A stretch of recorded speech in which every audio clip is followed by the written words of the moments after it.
Это просто так, промежутки. Добрый день. Добрый. Расскажите, пожалуйста, немножко о себе. Я так не умею. Вопрос задавайте, я скажу. Вас звать? Орлет Константинов. Чем вы занимаетесь? Любовью, жизнью. Практики есть, которые я практикую достаточно давно. И вот достаточно давно уже преподаю, помогаю людям обрести свою целостность, найти ответы на все вопросы, поскольку я на свои вопросы ответы нашел на все внутренние. Раз вы с гитарой, вы поете? Пою непременно. И что вы поете? Ну, в основном свои песни пою. То есть вы автор стихов? Да, я автор стихов и музыки. Бард. Ну, может быть, поэт, наверное, так. Но больше это все-таки бардовская песня. Ну, лет 35, наверное, я пишу песни и их исполняю. Спойте, пожалуйста. Как раз собрался петь песни.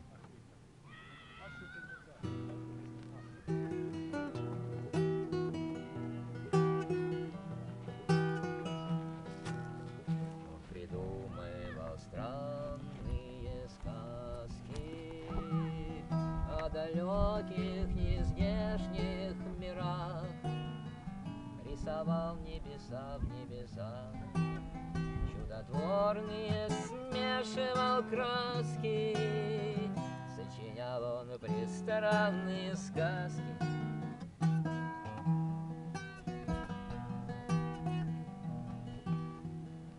И они свод небес раздвигали многоцветием невиданных сфер, ярче ярких алмазов сверкали, всех пределов отринув предел многоцветием невиданным сфер.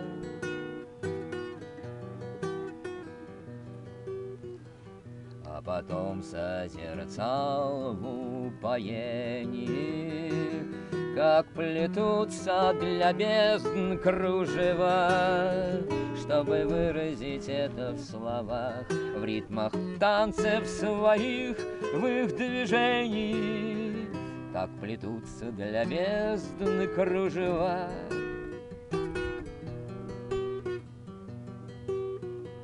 А когда этих слов не хватало, глубина проступала меж строк, золотой амальгамой вскипала, восхищением превысив восторг, глубина проступала меж строк. Только песенки эти и сказки обитатели здешних миров в основном принимали с опаской, с напряжением сомкнутых ртов, ведь для жителей здешних миров сочинял он пристранные сказки.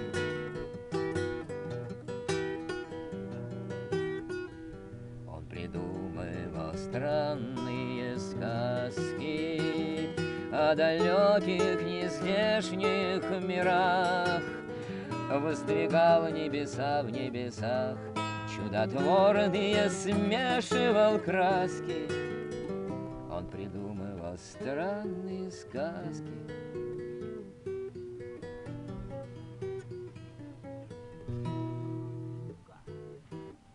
Спасибо.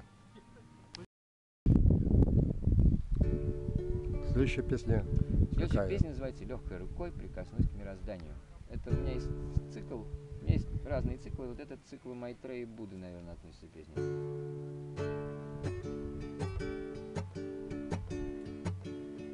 Легкой рукой прикоснусь к мирозданию, исторгнув из сердца золотую мечту,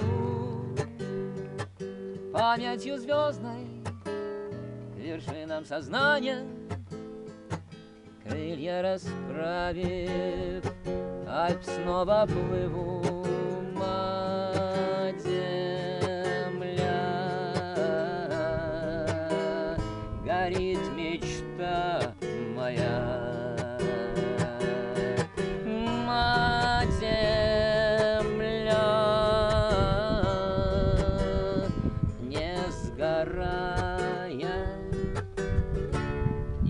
начала, у любви надежды нету предела, у волшебной мечты вспомни, земля, голос свой нежный, как в песнях рождала ты звезды, цветы и танцевала среди цветов на покрывале волшебных снов.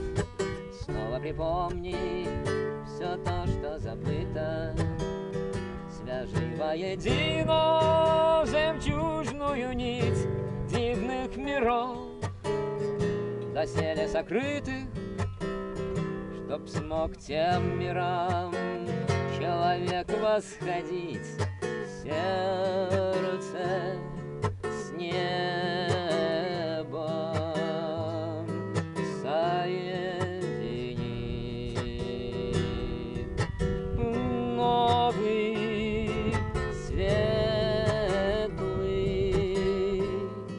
любви мотив, друг мой, пойми, за рождение вселенных, в песнях твоих и волшебных мечтах, в снах золотых и в стихах вдохновенных, в музыке чувств, в словах и делах светом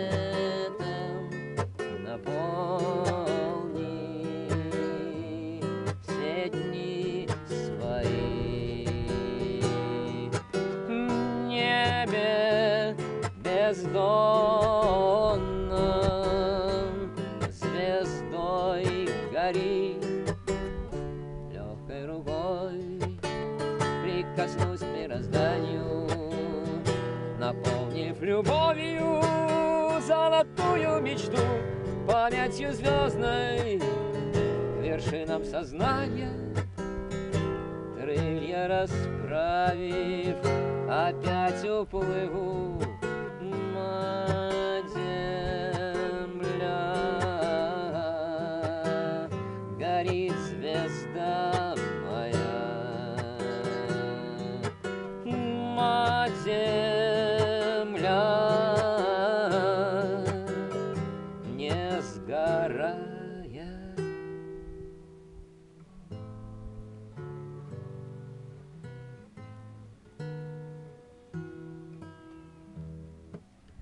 Отлично, Константин.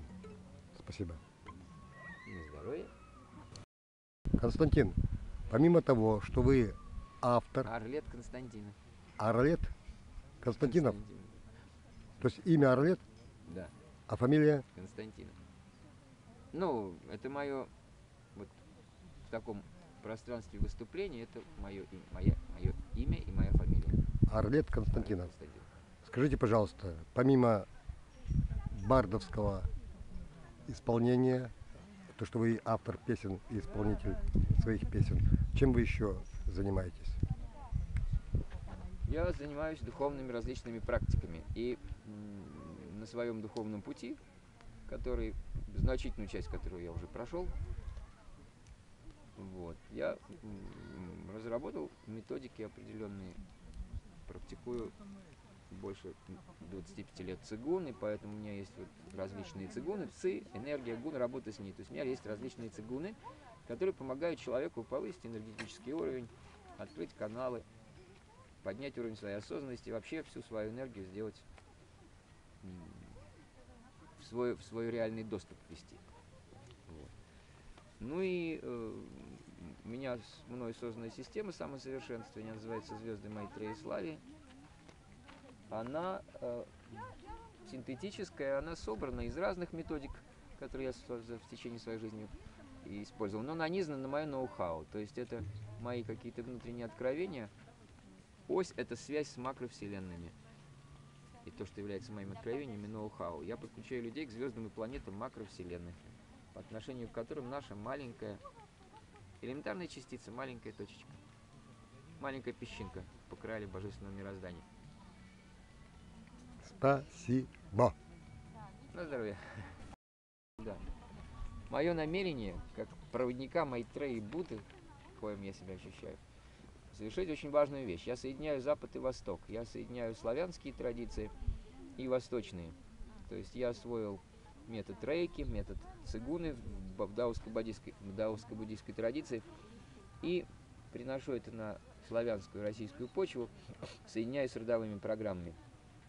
Поэтому у меня есть такое вот переплетение славянских, российских методик и вот этих восточных. Это первое действие, которое я совершаю. Второе действие, которое я совершаю осознанно, я соединяю сердце, душу и ум, разум.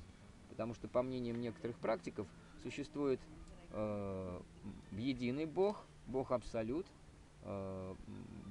Бог Божественный разум, Божественный закон. И когда вы в этом пространстве существуете, то вы подвержены карме, кармическим возмездиям, вы развиваете свой божественный разум, но очень часто люди, идущие по этому пути, есть такие религии умные, которые именно разум, сознание развивают. Буддизм относится к таковым. На этом пути часто многие теряют связь с сердцем, с душой. И есть путь души, сердца, и есть так называемый Бог-Отец, который является отцом всех душ человеческих. И вот кто-то идет по пути души и сердца, отключив разум, кто-то идет по пути разума, отключив сердце и душу. Я хочу соединить эти два пути. Абсолютное знание, абсолютный разум.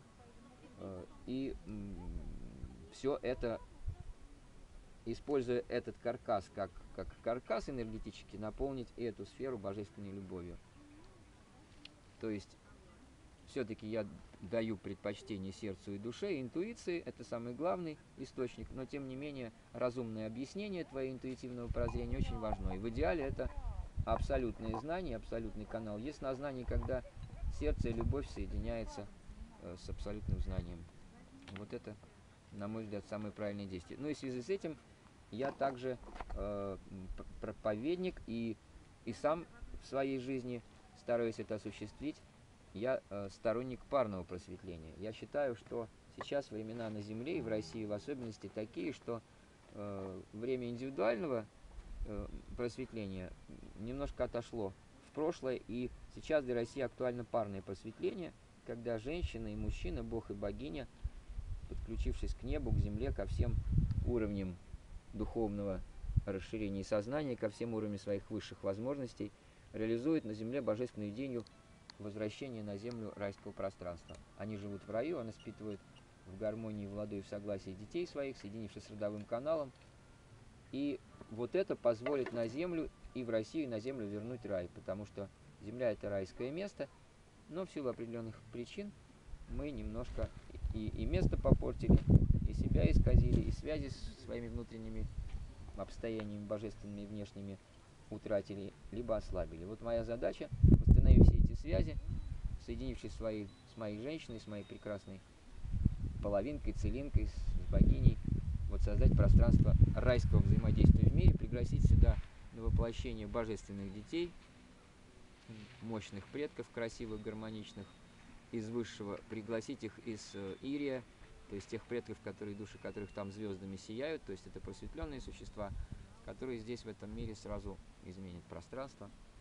А я подготавливаю почву к рождению таких детей. То есть я, в принципе, это уже, можно сказать, сделал. И вот это все в процессе. Но в процессе творения, но все равно вот это мое четкое ясное намерение. И я и знаю законы, как самому попасть в рай и пребывать в Адвайте, в этом мире, вне двойственности, в раю. И как то же самое, если еще есть женщина, соответствующая по своим качествам и кармическим возможностям, то когда два человека встречаются и любят друг друга, они оказываются в раю. Их кармические отрицательные энергии нейтрализуются, а усиливается пространство света вокруг. Если знать законы, знать, откуда пришло и как это удерживать, и как это усиливать и сохранять, и что такое любовь, я всеми этими знаниями обладаю, то можно жить в раю, родить божественных детей прекрасных, и любовь с каждым днем будет только увеличиваться.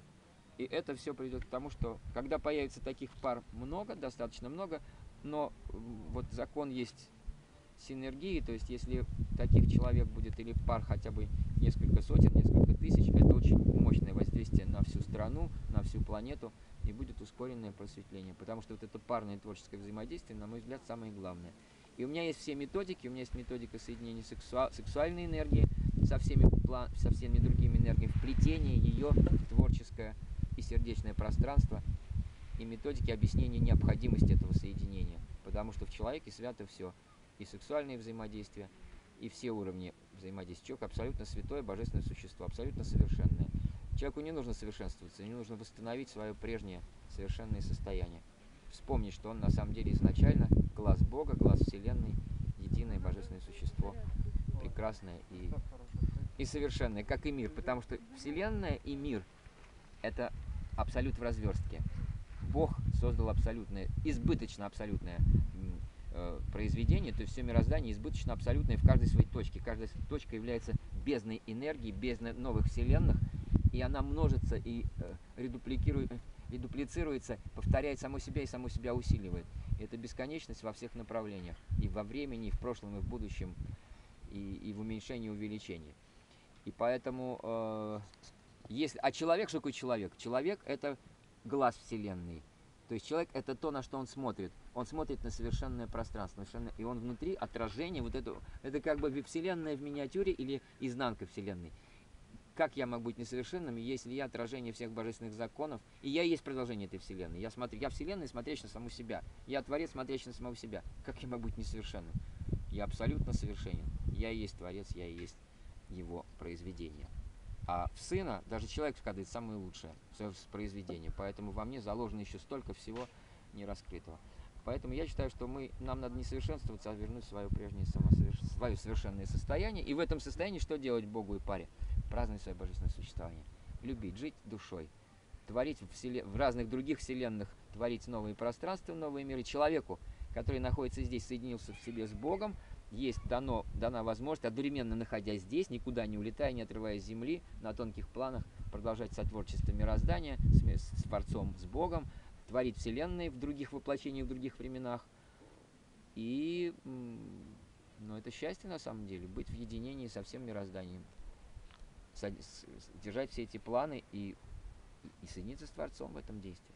Спасибо за информацию.